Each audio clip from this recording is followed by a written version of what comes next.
Hello there, and welcome to the Harvest Report. In this episode, we'll discuss a church plant in Nigeria that is growing rapidly and is organized already, and a conversation with Pastor John Seay of Frederick Baptist Church in Frederick, Maryland.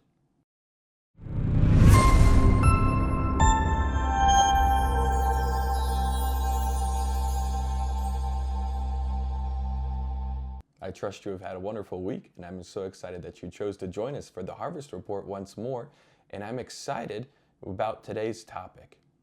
I know I've already spoken on here several times about the trip I took to Nigeria back in January of this year, but I believe it is appropriate to return to that experience once more. While there, I was able to visit the church of Pastor Sunday Matthew, a pastor that we've been able to support for 2 years now, as he has started a work in the village of Enyama Soldier in Nigeria, about an hour and a half to 2 hours outside of the capital city of Abuja. And when you are going to that village, you will drive through much of the city itself before getting into the countryside and finally turning off onto dirt roads that will continue on seemingly forever, especially if you're sitting in the back of the vehicle. On the way there, a group attempted to stop me and the locals who were driving the vehicle. They told me they were a group called the Guilds or the Collectives who try to solicit funds and money from foreigners that they see. And it was certainly an exciting experience to have people banging on the hood and windows of your vehicle while the driver just threatens to run them over through the window and then attempts to. That was a good time. No injuries on either side, I don't believe, but it was certainly a fun morning and an exciting midpoint of the journey to keep things interesting at least. But when we finally made it out to the village, we were driving through scrub brush and next to nothing for miles it seemed like, and we approached what looked to be somewhere between 200 to 400 homes that just appeared out of nowhere seemingly. And as we came up to the village, these houses were a little bit nicer than your typical kind of rural Nigerian villages and what you would expect in that country. And as we pulled in, we were met by several members from the church that Pastor Sunday had started in that village. And I had the opportunity to go to Pastor Matthew's house where his wife had prepared a traditional Nigerian lunch for us, which was amazing. I love jollof rice and will eat it at any opportunity I can get, and some fried chicken as well. And it was just a wonderful time of fellowship there with him and also 8 of the elders from his church.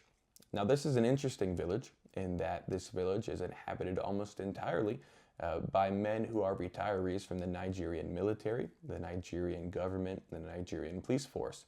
And it's not a retirement village, as you'd imagine in the United States.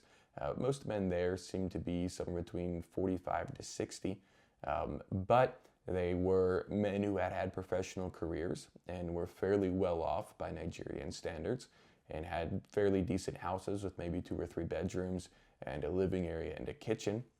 And while there, I was very much impressed by the organization that was already present in a church plant that was still very young. This church is now running somewhere between 60 to 80 on a given Sunday. They are financing their own building projects themselves. And I met a man who was the assistant pastor of that church already in an unpaid capacity, as all of these men were. There was a man who was over the Sunday schools and teaching ministry. There was a man who they called the King of Work, and I think you could determine what his role was. There was a man who was over the visitation ministry. There was a man who was the treasurer for the church. And already there was a structure that had been put together within a church plant that is only 2 years old, and a church plant that is growing rapidly. And in speaking with Pastor Matthew, I was very impressed with his vision, not just to reach people, but to build something with staying power, to build something that would last, to build something that would matter in years to come. And that is a reality in ministry that many pastors, church leaders, and Christian individuals will eventually discover. Now, some of us have to discover it the hard way, but thankfully Pastor Matthew had come across this truth already. That truth is this, that growth by itself is not success. Growth without structure can actually become a liability. Well, how is that, you might say? Of course, many churches pray for growth. Individuals look to see some sort of increase in their life, some sort of labor turn into visible results. And there may even be seasons of growth that we experience, but it is difficult to be prepared to sustain that growth because growth requires something deeper than enthusiasm. Growth requires administration. Now, I will be the first to admit that administration is not a glamorous word. The word administration does not stir the soul, like the words revival, evangelism, missions, outreach. But the truth is this: administration is the skeleton that allows the body of the church to grow. Without a skeleton, you may have flesh, you may have muscle, you may even have life. But what you do not have is form, direction, and strength. This is a lesson that God taught me over my 4.5 years of labor there in the financial and administrative aspects of Bible Baptist Church in Terre Haute. And it is one that has been ingrained with my heart and I've brought with me to Global Baptist Church planners, but more so have found to be true across the 150 plus churches I've now been in over the past 2.5 years. Without structure, you simply have a mass, something that cannot stand, cannot move efficiently, cannot accomplish its purpose. In much the same way, churches that grow without administrative structure often find themselves overwhelmed by the very blessings that they prayed for. It goes like this: visitors come, but no one follows up. People get saved, but no one disciples them. New families attend, but no one connects them into the body of Christ. Ministry opportunities appear, but no one is organized to carry them out. Slowly, quietly, people begin to slip through the cracks. And it's not because the church doesn't care. It's not because the church isn't sincere, but because the church lacks the structure necessary to steward growth. You see, administration in the church is not about bureaucracy. What a dirty word that is. I hate the idea of bureaucracy, of unnecessary red tape that keeps the people doing stuff from actually accomplishing the things they're trying to do. Administration isn't about that. It's about stewardship. The stewardship of people, of time, of resources, and of opportunity. God sends people to a church for a reason. He sends them to hear the gospel. He sends them to grow in Christ. He sends them to serve in His work. But if a church is not organized well enough to receive them, nurture them, and deploy them into ministry, then the church has failed in one of its most important responsibilities. Administration allows us to allocate resources wisely. It helps us discover and utilize the gifts and talents God has placed within the body. It helps us avoid duplication of effort. It helps us avoid confusion, and it helps ensure that the mission Christ gave His church, the Great Commission, is carried out as effectively as possible. Here's a real-world example. I recall going to a church while on my travels where I was able to participate in their Saturday afternoon soul winning. And as we went out and found an area to begin knocking on doors, we found that street had already been flyered the week before. So we hopped over to the next street, and we found out that street had already been gotten the week before. So we decided to go find a different neighborhood. And we got to that neighborhood and got out and began to knock on doors there, only to find that that neighborhood had been hit 3 weeks prior. Here we had wasted 45 minutes of time on a Saturday where we could have been out reaching people with the gospel and giving people invitations to church and trying to give somebody an opportunity to go to heaven. And instead, we spent time running around because no one had bothered to track where people had gone to go soul winning in previous weeks. The Bible gives us some powerful imagery for understanding the church. One of those images is the body. Every member of the body has a role. Each part of the body serves a purpose. And this is true within the church as well. But another image the scriptures use is one sometimes we overlook the full meaning behind.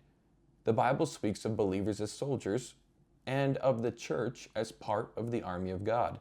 Paul tells Timothy in 2 Timothy 2:3, "Thou therefore endure hardness as a good soldier of Jesus Christ."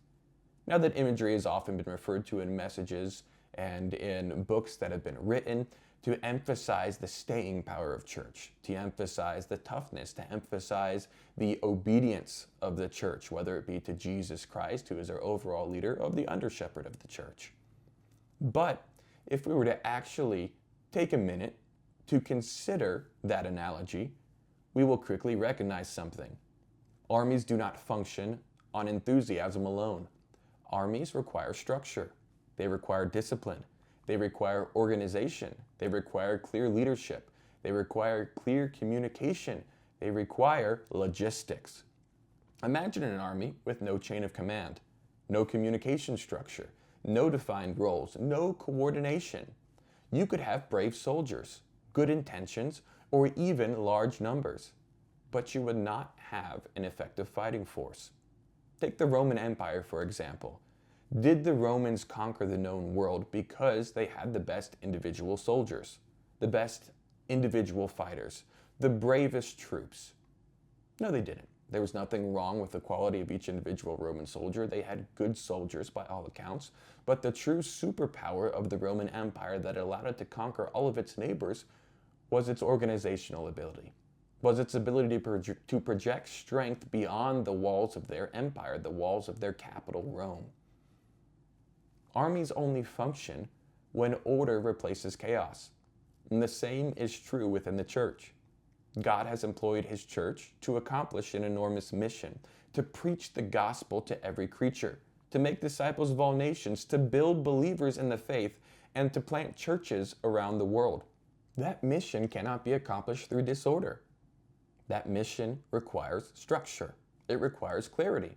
It requires leadership. And it requires communication.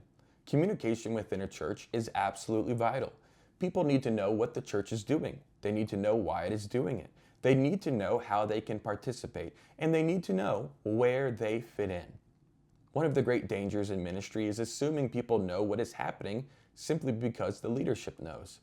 But healthy churches, healthy families, healthy businesses, healthy organizations develop rhythms of communication to keep people informed, to keep people involved, and to keep people aligned with the mission. When communication is clear, something powerful happens. People begin to feel like they are part of the work, not just spectators to it.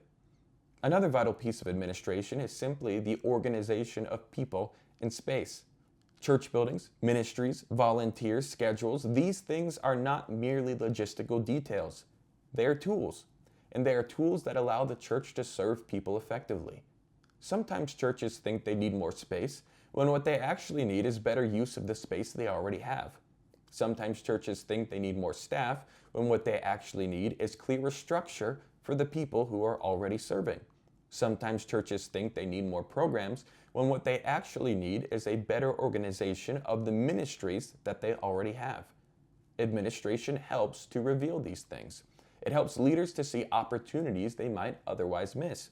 It helps churches steward the resources God has already placed within their hands, and it helps them build systems that allow the church to continue growing without losing its effectiveness. There are a great many things which clamor for our attention, which say they would be helpful to our goal as a church, or as an organization, or as a ministry, or a family. But in order to avoid having our efforts wasted on things that do not align with what we are truly trying to accomplish, we must have a central guiding purpose, a goal, something that informs all of the decisions that we make. As Christians, that should be our mission to reach the lost, or the Great Commission, as Jesus Christ calls it. As churches, that mission should be the edification and preparation of believers so that those believers can go out and be effective in their outreach, as well as the evangelization of the lost and the propagation of the church. With those as our guiding principles, we can hold all of the ministries, we can hold all of the various functions of the church against that standard to see what is truly beneficial. There's another benefit to a good administrative structure that we often overlook. It can help to cultivate a friendly church. Now, I know that may sound surprising at first. Friendliness is not necessarily often associated with administration. Generally, when you think of administration, you may think of a bunch of worker bees or kind of like drone-like organisms where they have a task that's pre-programmed into it and they're just working through the motions and just making happen what is next on their checklist to do. And while friendliness seems like something that may just come from personality, in reality, friendliness in a church often grows out of intentional systems. That feeling of friendliness can come from a group of greeters who are organized, follow-up that is timely, connections that are facilitated, and opportunities for people to meet one another. When these things are structured well, guests do not feel lost, visitors do not feel overlooked, and people who walk through the doors of a church begin to sense something powerful, that this church is not only welcoming, it is intentional. Intentional about its care for people, about its connection with people, and about helping people to grow. This isn't a kind of environment that develops by accident. I believe every pastor would want to have a friendly and welcoming church. I believe every church member would agree it's a good idea to put a good face towards the people who are visiting your church for the first time. But just relying on that to happen because we have good people in our church isn't enough. There has to be some sort of system or structure put in place to ensure that we are welcoming those who come to visit for the first time effectively. This happens when church leadership understands that administration is not the enemy of spiritual ministry. It is the framework that allows spiritual ministry to flourish. In many ways, administration is simply love organized. It is love expressed through systems that ensure people are not forgotten. Love expressed through planning that allows ministry to reach further. And love expressed through structure that allows the church to steward the people that God sends. We've come to recognize this about love on a familial level. When we talk about the love between a husband and a wife, we will make the distinction that the love of the world, which is a passionate and emotional love, we will call that lust. And we say that love between a husband and wife is a specific and mindful choice that a spouse makes to prefer the other, to prepare something thoughtful for the other, to put the other's needs first before themselves. It requires intentional and determined action on the part of the one showing the love. But when we look at the love that the church shows to the community, all of a sudden we have this tendency to regress to the place where, well, it's just an emotional thing. We have to feel some sort of friendliness or love towards the community in order for them to see it. In reality, this love is no different from the love that is expressed by a husband to a wife in the manner that it can be planned. It can be thought through. It can be put into place before time through systems, through thoughtful development of ministries and of processes to make sure people are greeted, people are treated appropriately. Churches that embrace this reality often find that they are able to sustain growth far longer and with a far healthier manner than those that rely purely on momentum. That brings us to today's conversation. In this episode of the Harvest Report, we are going to talk with a pastor who has thought deeply about these issues and has led his church through seasons of growth while navigating the challenges that come with it.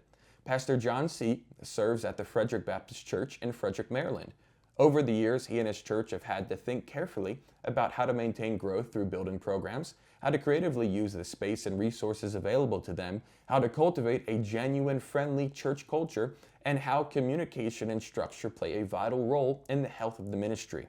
In our conversation today, we're going to explore the practical side of church administration, how structure can actually enable growth instead of restricting it, and how churches can steward their buildings and resources wisely. Before we get into that conversation, a brief warning that I was having issues with the camera on that day, but the audio is good for this interview, and I hope you will enjoy it nonetheless. Here is my interview with Pastor John Seay of Frederick Baptist Church. It's my privilege today to sit down with Pastor John Seay for a little bit, who is the pastor of Frederick Baptist Church in Frederick, Maryland, and it has been since 2010, correct? 2009. 2009. Yes, sir. Okay. 2009 in August. All right. Well, praise the Lord. That's awesome to be in one place now for coming up on 17 years, if my math isn't off. Go ahead and tell us a little bit about how it was that you ended up here, just your ministry and personal history that got you to this church. Well, I was voted in 2009 in August, and I'd worked mainly as an assistant pastor for most of my ministry up to that point in time. I served initially under the church I was baptized in and called to preach at, Nelson County Baptist, for about 4.5 years, worked athletic director, school principal, bus ministry, youth work. I did all that there. I didn't necessarily do it well but I did a lot of it. Worked hard, and we were always able to, I think, be pretty effective. From there, I worked for Pastor Fugit for about 10 years at Clay's Mill, and was able to help him. And I was very, he allowed me to work in a lot of different ministries, kind of pioneered a lot of the ministries, including the school, the bus ministry, especially the afternoon program that they still have there at the church that allowed us to run more buses, pick up more kids, get more workers involved. The college and career department, worked in the youth ministry, but I think probably most remembered there for the college. We're helping to start Commonwealth, which I was able to be a part of for many years from the ground level. And then I pastored a church after that for a couple of years in Danville, a church that we had started out of Clay's Mill, out of a tent revival. Okay. Bluegrass Pike Baptist Church was, of all the churches Clay's Mill started, and they've started a lot. I don't know what the count is now, but it's a lot. Mm-hmm. And that was the very first one. And but I didn't start it, but I was a second pastor there. And then went back into Bible college work for just a little bit, and then just to help out Bible college. But then I knew I was out of my calling. So basically in May or in June, I was without a ministry job per se. I just yielded my life to the Lord. Okay, I stepped away from that. Didn't have a church to go to. Right. But I knew God was calling me back into pastoring. We moved back to Kentucky in with her mom and dad for the duration of the summer, just praying for the Lord to lead to the right place. I was at a conference. I was at the Sword of the Lord conference, actually, in July of 2009. I was there with Pastor Fugit. He and I have been dear friends for all these years, and he was speaking at the bus conference part of it. And the pastor that had been here, Pastor Bowersock, had just recently resigned, and he was at the conference. Mm. And it'd been the last time either of those two preachers had been at the National Sword Conference was the very same one. Really? Like 20 years prior. They hadn't been for that many years, and they were both at that very one. Well, he recognized me from his son being in our college years ago, and then he said, "What's Brother Seay up to now?" And he said, "Well, he's actually transitioned, to go back into pastoring." Well, Brother Bowersock and I then touched base at that conference. 2 weeks later, I preached here August 9th, 2009. 2 weeks later, on the 23rd, they voted me in to be the pastor. There you go. And then we've been here all that time. Amen. Now, as you've been at this church, by all accounts, the church has seen, as any church sees, growth, but growth is not a straight line trajectory. Right. You have ups and downs. You have seasons where things are going great and seasons where things are less than. And how have you found a way over these nearly 17 years now to make sure that the mindset, the attitude, the work of growth continues regardless of what roadblocks or barriers there might be along that path?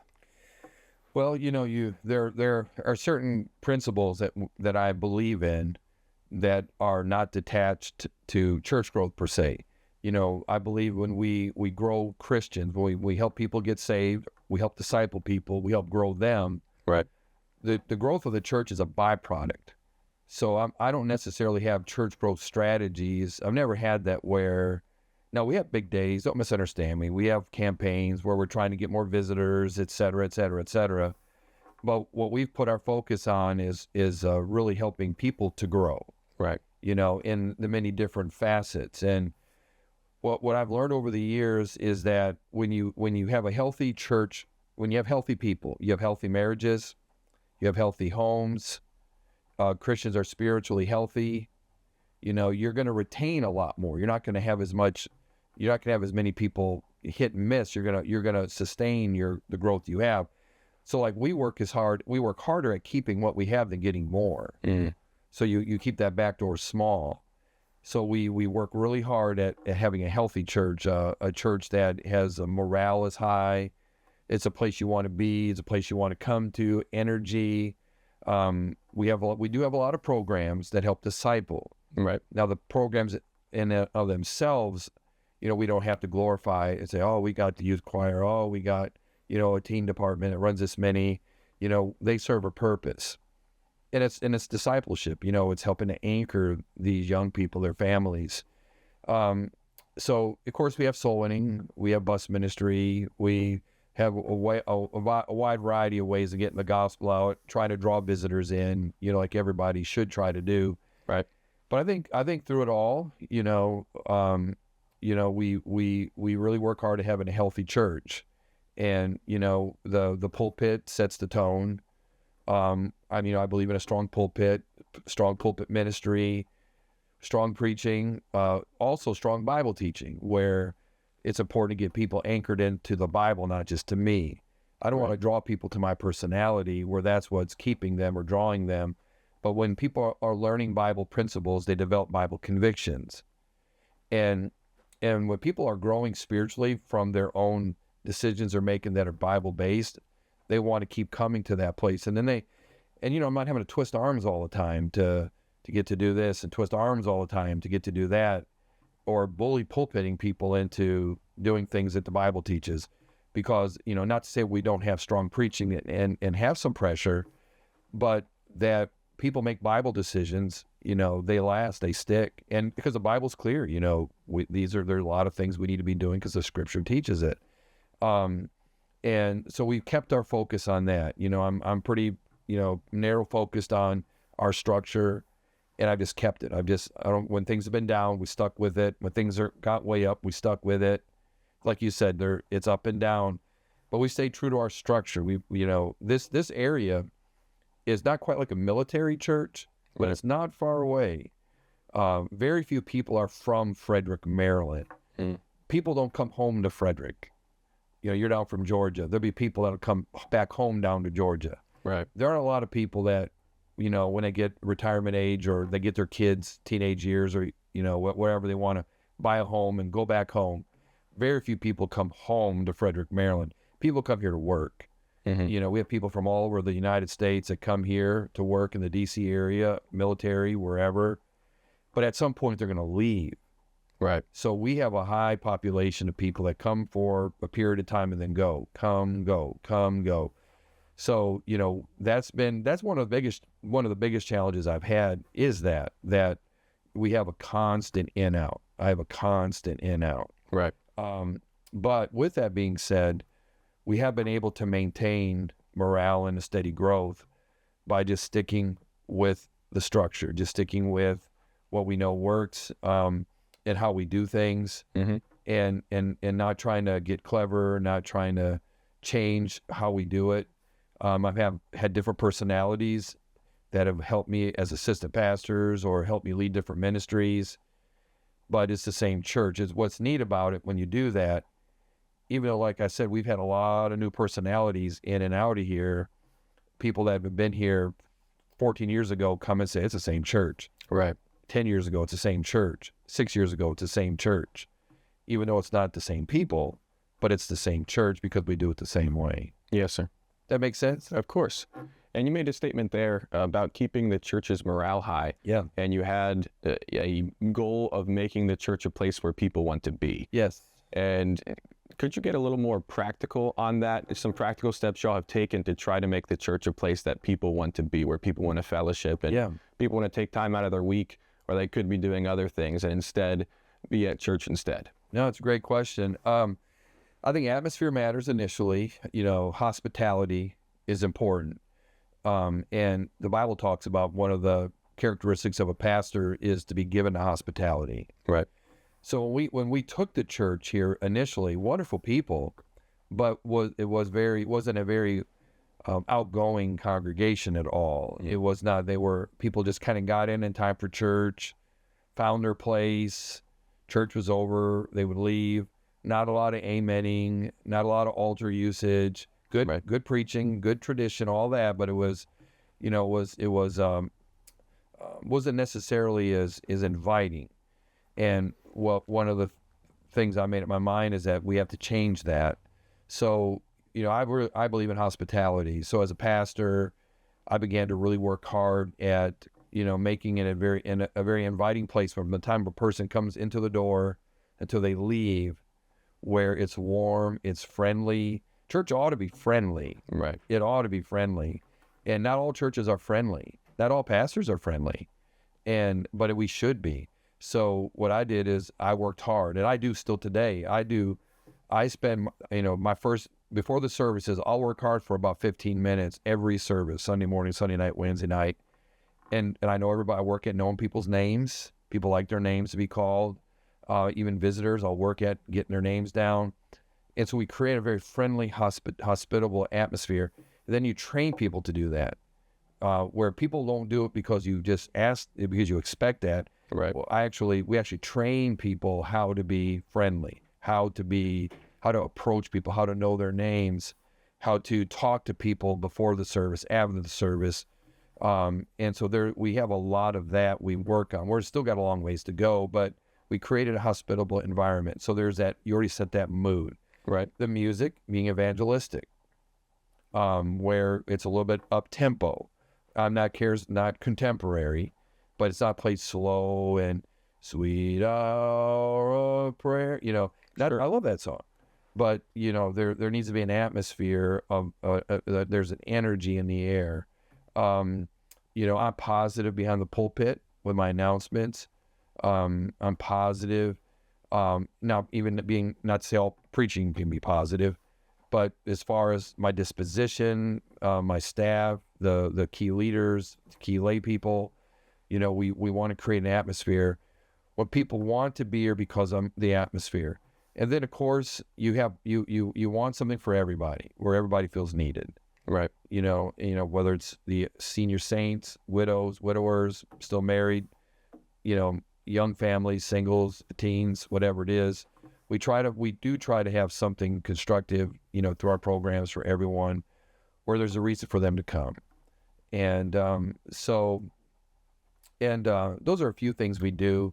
And then of course we put a lot of emphasis on the pulpit, where we're trying not to false advertise. Mm-hmm. We, on our line, our website, we advertise who we are and what we are.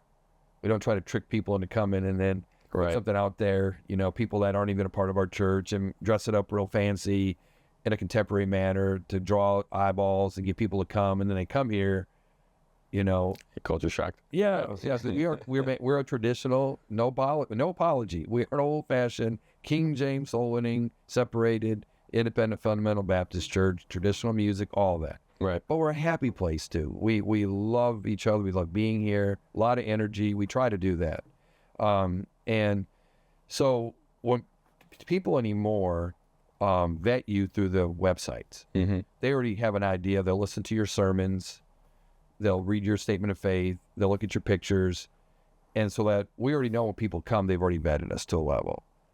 And then, but we don't, we want to be a place then that's known for what happens behind the pulpit. And so, years ago, we were taught, keep all your strong preaching for Sunday night, because Sunday morning may have all your visitors. And, I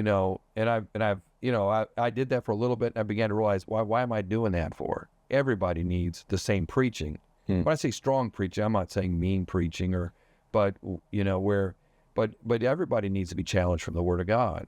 Right. And so we try to establish at Frederick Baptist, where the pulpit plays a huge role in our culture, more than the programs, more than the teen department, more than any program that we have.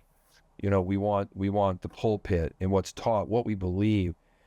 Why should someone come to Frederick Baptist Church? Because what we believe, what we stand for, what we preach. Not because of our facilities or because of our great music program or because we got great teen program or children's program or our school. Mm-hmm. We love all those things. But we want to, more than anything, be a place where people come because what we stand on, what we believe, where you can't just, there are people that do those other things better than us. Right. But I don't believe in our area there's a church that stands stronger than us. And so I believe that's helped create where that's what people come to expect. And then that's why they want to stay, because they know they're going to get fed, in that capacity.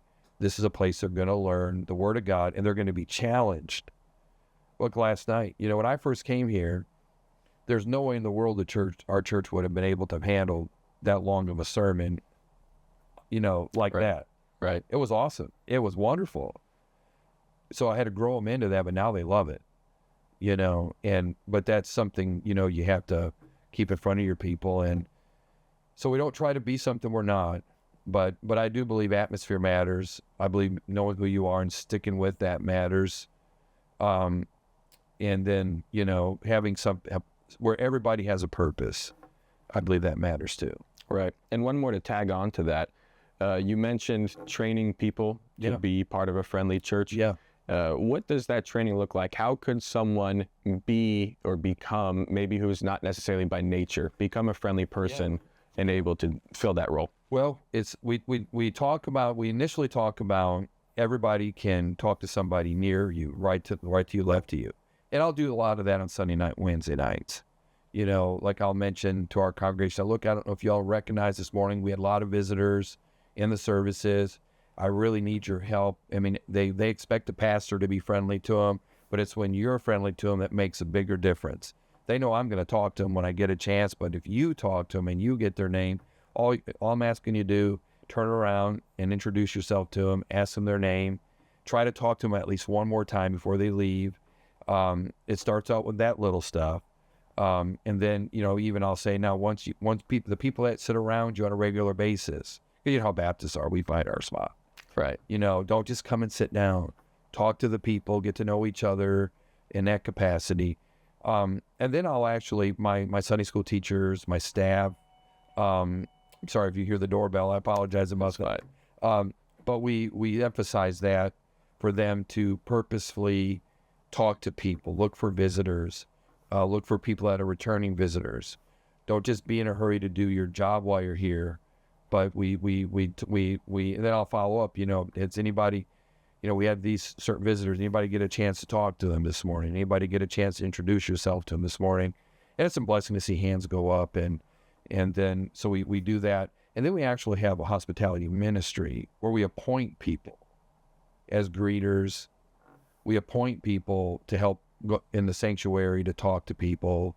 Right. So they're actually appointed. My ushers, we work with some of them where they are, every service they're looking to do that. They're talking to people. There's some of our ladies that will, sit down, before the services begin, they'll find some people, they'll sit down and talk to them and sit down and talk to them and sit down and talk to them. And it doesn't seem noticeable to people, but they're doing it. Right. We have some men that'll do the same thing, that'll just, make a point. We had somebody that hadn't been to our church for a while that came back this Sunday. He hadn't been in our service. He and his family, he and I have been keeping up with each other, but probably been about 8 months. And so he got a hold of me this past week and said, I'm coming. So I had a few people looking out for him. And when he came, there were people purposefully, hugging him. Great to see you. Wow, we missed you. So nice to have you back. And, I noticed after the service, they just took their time out the door. Right. And there were people that were, purposefully coming up to them, again, hugging on the ladies, talking to them, asking good questions. And but it's something that you have to, you get what you emphasize. Right. You really do. You get what you emphasize. And then you have to have exhibit A's. What does it look like? What does it look like? And I think it's nice if the pastor can lead in that way. And then your staff and other people, where we are on purpose, talking to people, being friendly, being warm. I'll tell the church, that I have a goal from the time I come to the foyer to the time I get to the pulpit of shaking at least 25 to 30 hands where I make a meaningful contact. Now, I know it sounds like a lot, but it doesn't take that long. Right. Hey, Brother Austin, how you doing? It's so good to see you. Your family doing well? Your kids, everybody doing good? Oh, great. Well, listen, it's so good to see you and hope everything's going well. Okay, that didn't take long. I go to somebody else, say their name. Hey, good to see you. How's everything at work? Ask a simple question. I know your mom, I know she's been sick recently. Is she doing okay? Okay, well, praise the Lord. So good. We're praying. I legitimately am. We're praying for her. That didn't take that long. Another lady, hey, how's it going? I know you have a new position that you've been telling me about. Is that working out okay, your new position? Okay, a little bit of problem there. Well, I hope it, again, that didn't take long. So we try to find something to talk to them about, Right. and people like that, and it just, 15 seconds, 20 seconds, and that was a meaningful contact. So I try to have 25 to 30 of those if I can between, the time I get in. Now I'll tell our people, I'll get to the visitors. So don't worry about introducing me to the visitors. I'm kind of working, whoever I'm around, but I'll get to them. Right. You talk to them. But I think, that makes a big difference where people go away saying, that was a friendly church. Mm-hmm. That is a friendly church. Because somebody talked to them, asked them a couple questions, asked them their name. And if you have, I've gone to churches, and you probably have too, where you go in and you might have 5 people shake your hand, and it's only because you put your hand out first to 5 people. Right. And that ought not be that way. And so I think it's just something you have to emphasize, be an exhibit A, and then really emphasize with your people. Yes, sir. Now to shift gears a little bit, your church has continued to see growth to the place where you're running out of space in the place you're in. And I believe you started looking into a building program back pre-COVID. Yes. Been Yes. 2019. So that's now going on 6.5 years. Where 6.5 long years. Right. Where you have been dealing with kind of the, I don't even know what to call it, just the limbo zone of are we going to get in a new place, what that's going to look like, what's the cost there. How do you maintain that morale through that process of, going forward, stepping back, going forward, stepping back? How do you maintain that morale and growth through that as you're literally running out of place to put people? That's a great question. And, I didn't have a master game plan. I'll tell you that going through it because of, I didn't know what that was going to be the case. And it was difficult. It was very challenging. And there were a lot of lows because of the setbacks and the false hopes. And we've heard this before. Right. So transparency, one of the things that I've decided years ago is, I'm going to be transparent without being negative. And so through the whole process of the ups and the downs, I try not to create a false hope beyond reality. But at the same time, I was not afraid to share things that were, on the negative side, that was our reality. So I was transparent about the whole process so that we're in this together. We're all in this together. Right. And it's not just me, it's all of us together. This is our church, and, here's what to pray for, and this didn't work out, and now we need to do this, and I'm sorry, this is, we kind of encourage each other that, so there was a lot of transparency through all of it, so that people knew what was going on, and that helped because there are times people would feel badly for me, and I wasn't necessarily doing it for that reason, but because of the fact they knew how much I put into getting us to certain points. Right. Only to have us to go back, and they were feeling badly for me because, Pastor, we're sorry about that. Please don't get discouraged. We're going to get there. I had a lot of that happen. But with that being said, you just keep growing your church. You got to keep there's nothing like seeing people saved, baptized, people joining, people making decisions, people becoming workers. It's an equalizer. There's just something about that, where even though it does we're uncomfortable a lot, especially in our Sunday school and other ministries like that, but it's for a good reason. We know it's for a good reason. And we didn't lose our optimism. I prayed for God to help us continue to keep our optimism and our hope. The one thing that helped us, we bought the land, 50 acres. We were able to raise the money pretty quickly and pay it off. And so we were able to keep that as a, kind of a landmark. Why would God allow us to get 50 acres of property, allow us to pay it off if he wasn't intending for us to move there? Yeah. So yes, we're going through this right now where, when COVID hit, the cost of building materials skyrocketed. Right. And that caused our biggest delay because we had to redesign the whole building. I mean, from scratch. And build it in phases now instead of all at once. And the county made us go through a whole type 1 resubmittal, which is essentially Start from zero. Right. More money, more time. And, but, there was nothing we could do. So, we try to turn that into a positive. Okay, the Lord is using that to strengthen us so that we're ready for the new building. We don't want to just get into the new building and have a bunch more people, but we're not as strong enough to absorb, so you try to find a positive, in the negative setback. Well, maybe the Lord is allowing it for this reason, but we know what's going to happen. We know we're going to get there. So let's just trust that the Lord is using this delay to cause us to get stronger. And honestly, that's been the case. The church is stronger now than it's ever been. The delays have made us stronger. We're more ready now. We're less attached here. Right. We're more ready now. People are giving strong. And I feel very confident that once we get to the new building, and let's say we have an initial reaction to the new building and new growth just from the building, that we're ready for it, where we're not going to be overwhelmed by, all the new faces and feel like we've got to adapt to them, but we'll be able to absorb that. All right. Praise the Lord. One more question I'll ask, and then I'll give you an opportunity at the end. Okay. Whatever question you wish I would have asked, you can answer that one at the end. So, final question. In our conversation today, and even in my dealings with your wife, the secretary here, with you prior to this, I have noticed that you as a person and then this ministry as a whole is very good on communication. And through our conversation today, in multiple areas, you've talked about specifically communicating things to people.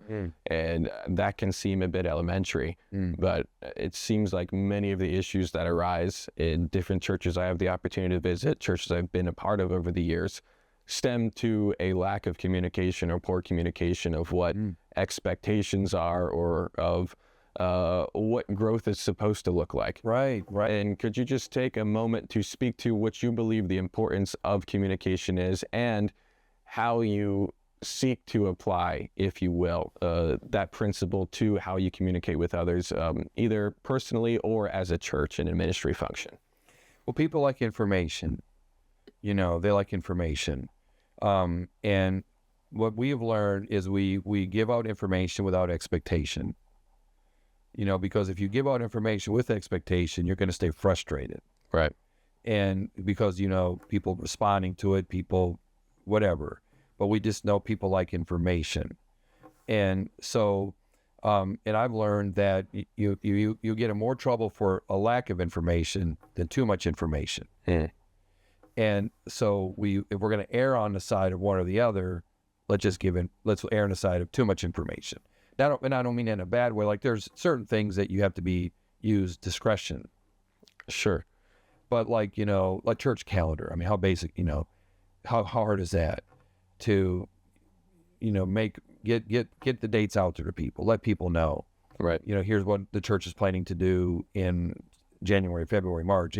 Now we let people know some of this may change, some of this may be added, but, we learn that we get out, information about dates, and then, but people want information, and then you got to remind them of that information, and so, we'll make an announcement about something we're doing, and then you got to be willing to not only get it out to the first time, then you got to follow up on that, remind them about that.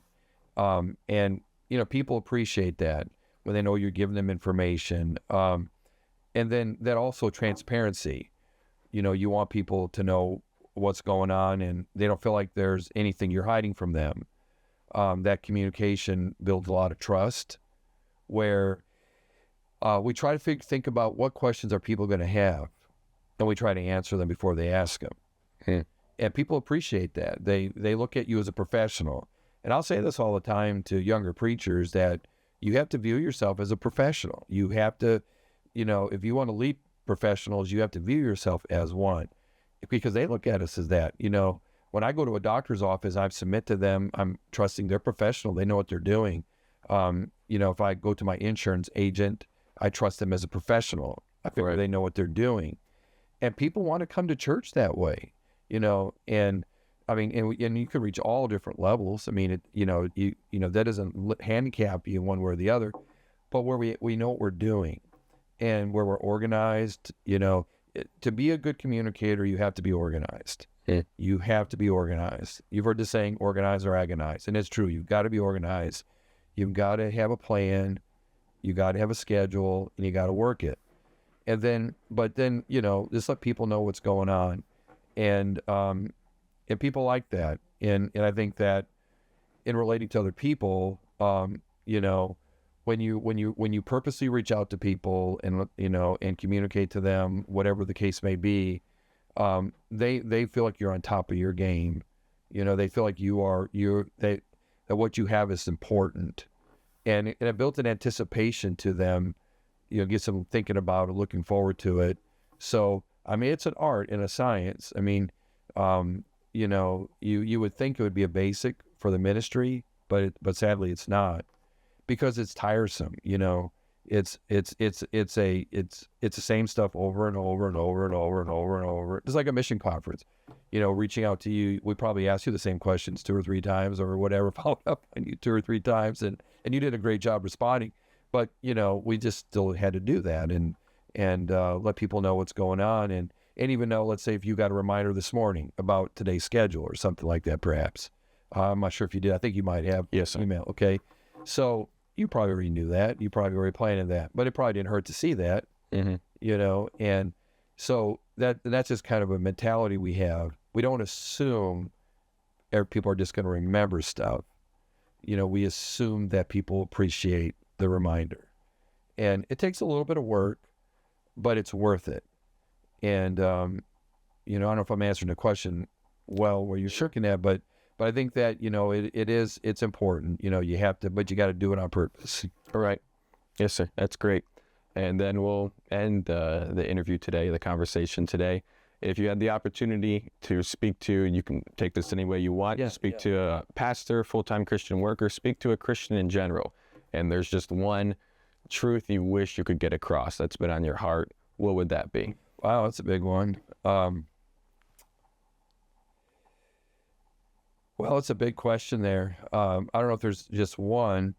I think part of, in our type of churches, our independent fundamental Baptist churches, is just encouraging people to stick with what we know is true. And, that